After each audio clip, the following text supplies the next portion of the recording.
మౌనం దాలించడంలో అర్థం ఏమిటని చెప్పి రాజేంద్ర గారిని జిల్లా కాంగ్రెస్ పార్టీ తరఫున క్వశ్చన్ చేస్తున్నాం. అలాగే గిరిజన ప్రాంతాల సమస్య అయినటువంటి గిరిజనులు స్థానిక గిరిజనులుగా గుర్తించేటువంటి షెడ్యూల్ ప్రాంతాల సమస్య పైన నిరుద్యోగ యువత చాలా సమస్యలు ఎదుర్కొంటున్నారు. టాలెంట్ ఉండి కూడాను ఉద్యోగాలు రాని పరిస్థితి, నిరుద్యోగులుగా బయటపోతున్నటువంటి పరిస్థితి. అర్హత కలిగినటువంటి గ్రామాలు ఉన్నాయి. 100% గిరిజనులు ఉన్నటువంటి గ్రామాలు షెడ్యూల్ ప్రాంతాలుగా గుర్తించబడాల్సినటువంటి అవకాశం ఉన్నప్పుడు కూడా వాటిపైన రాజేందర్ గారు కనీసం ఏ రోజు నోరు పెతపలేదు. చివరికి ఏమంటారంటే గిరిజన సంఘాలతో వారిని అడిగితే జియో నంబర్ 3 పోయింది, ఇంకేం షెడ్యూల్ ఉందా అని చెప్పి. జియో నంబర్ 3 అనేది వేరు, షెడ్యూల్ అనేది వేరు. భారత రాష్ట్రపతి గారి ద్వారా గుర్తించినటువంటి చట్టం షెడ్యూల్ చట్టం, అది వారికి తెలియాలి. నిజంగా వారికి తెలుసో తెలియదో మేమైతే దాని విషయంలో వారి విజ్ఞతకు వదిలిపెడుతున్నామని చెప్పి ఈ సందర్భంగా తెలియజేసుకుంటాం. అలాగే ఈ 4 మండలాలలో సుమారుగా ఒక మండలంలో పాచిపంట తీసుకుంటే 224 గ్రామాలు ఉన్నాయి. సాలూరు మండలం తీసుకుంటే 239 గ్రామాలు ఉన్నాయి. అలాగే మక్కువ తీసుకుంటే 95 గ్రామాలు ఉన్నాయి. మెంటాడ ఈ మండలాల్లో చూసుకుంటే అభివృద్ధి అనేది చాలా శూన్యం. మేము ఒకటే అడుగుతాం, వైకాపా ప్రభుత్వం వచ్చిన తర్వాత 5 సంవత్సరాలలో పడగొట్టుడు, విడగొట్టుడు, చెడగొట్టుడే తప్ప అభివృద్ధి సంక్షేమం అనేది ఎక్కడా లేదు. ఏమంటే అభివృద్ధి చేసామంటారు, ఎక్కడ చేశారు? వాళ్ళు ఇచ్చిన మేనిఫెస్టో తీసుకోండి, మద్యపాన నిషేధం అన్నారు, మద్యం ఏరులై పారుతుంది. అలాగే ఇల్లు ఇస్తామన్నారు, ఒక్క ఇల్లు ఇచ్చారని మేము అడుగుతున్నాం. అలాగే ఇసుకనేమొచ్చి వ్యాపార పరంగా మలుచుకున్నారు. ఇసుకని వారి అనుచర వర్గానికి దోచిపెట్టే విధంగా తీసుకొచ్చారు విధానాలు తప్ప పేదవాడికి ఎవరికి అందే విధంగా చేయలేదు. అలాగే మెగా డిఎస్ అన్నారు, ప్రతి ఏటా 10,000 పోస్టులు మెగా డిఎస్ అని చెప్పేసి అన్నారు. ఎక్కడుంది మెగా డిఎస్ అని అడుగుతున్నాం మేము. అలాగే ఈ రోజు ప్రత్యేక హోదా కాలర్ పట్టి, మోడీ కాలర్ పట్టి తీసుకొస్తాను ఈ రాష్ట్రానికి ప్రత్యేక హోదా, నాకు ఒక్క ఛాన్స్ ఇవ్వండి అని చెప్పేసి ఇప్పుడున్నట్టు ముఖ్యమంత్రి శ్రీ జగన్మోహన్ రెడ్డి గారు పాదయాత్రలో చాలా గట్టిగా మాట్లాడారు. మరి ఎక్కడుంది ప్రత్యేక హోదా? కాబట్టి ఈ రాష్ట్రం వెనుకబాటుతనానికి కారణం ఇక్కడ ఉన్నటువంటి వైకాపా చేతగానితనం, అలాగే కేంద్రంలో ఉన్నటువంటి నరేంద్ర మోడీ గారి యొక్క నిరంకుశ పరిపాలన. ఎవరైతే గొంతెత్తితే వారిపైన కేసులు పెట్టడం, జైల్లో పెట్టడం, అంతే తప్ప అభివృద్ధి సంక్షేమం అనేది ఎక్కడా లేదు. కాంగ్రెస్ పార్టీ అనేది సెక్యులర్ పార్టీ, ప్రజాస్వామ్యబద్ధంగా ఎవరికి అందాల్సినటువంటి హక్కులను వారికి ఇచ్చి, ఎస్సీలకు ఎస్సీ కార్పొరేషన్, బీసీలకు బీసీ వెల్ఫేర్, ఎస్టీలకు ఎస్టీ కార్పొరేషన్ ఇచ్చి వారికి ఆ ఫలాలు ఇచ్చి ఈ రోజు ఈ స్థాయికి తీసుకొస్తే దాన్ని నరేంద్ర మోడీ, ఈ రాష్ట్రంలో ఉన్న జగన్మోహన్ రెడ్డి పూర్తిగా అభివృద్ధికి దూరం చేశారు ఆ వర్గాలని చెప్పి ఈ సందర్భంగా తెలియజేసుకుంటున్నాం. అలాగే మా కాంగ్రెస్ పార్టీ అధ్యక్షులలో 9 గ్యారంటీలు అనౌన్స్ చేశాం. ఆ 9 గ్యారంటీల్లో ప్రతి పేదవాడికి అది ఉపయోగపడుతుంది. ప్రతి పేదవాడు కాంగ్రెస్ పార్టీ వైపు చూస్తున్నారు. ఆ 9 గ్యారంటీలో మొదటి గ్యారంటీ తీసుకుంటే మహాలక్ష్మి పథకం ద్వారా ప్రతి పేద కుటుంబంలో ఉన్నటువంటి ఒక మహిళకు సంవత్సరానికి ₹1,00,000 ఇస్తామని చెప్పి మేనిఫెస్టోలో పెట్టడం జరిగింది.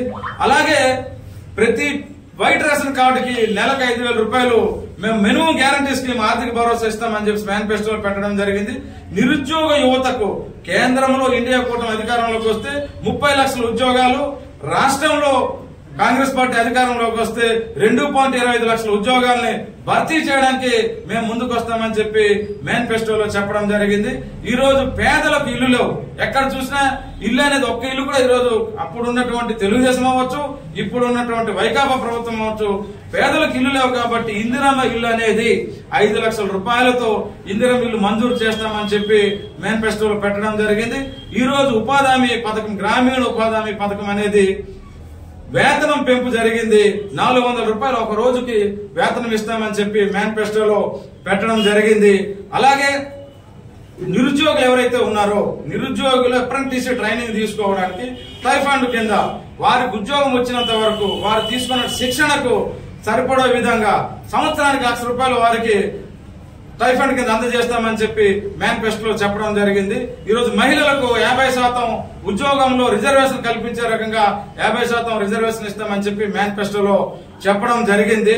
అలాగే గిరిజన గ్రామాలైనటువంటి 100 గిరిజనులు ఉన్నటువంటి గిరిజన గ్రామాలని షెడ్యూల్ ప్రాంతాలుగా గుర్తింపు చట్టాన్ని తీసుకొచ్చి వారికి షెడ్యూల్ గా వర్తింపజేసి వారికి అన్ని రకాలు ఆదుకుంటామని చెప్పి కాంగ్రెస్ పార్టీ మేనిఫెస్టోలో చెప్పడం జరిగింది.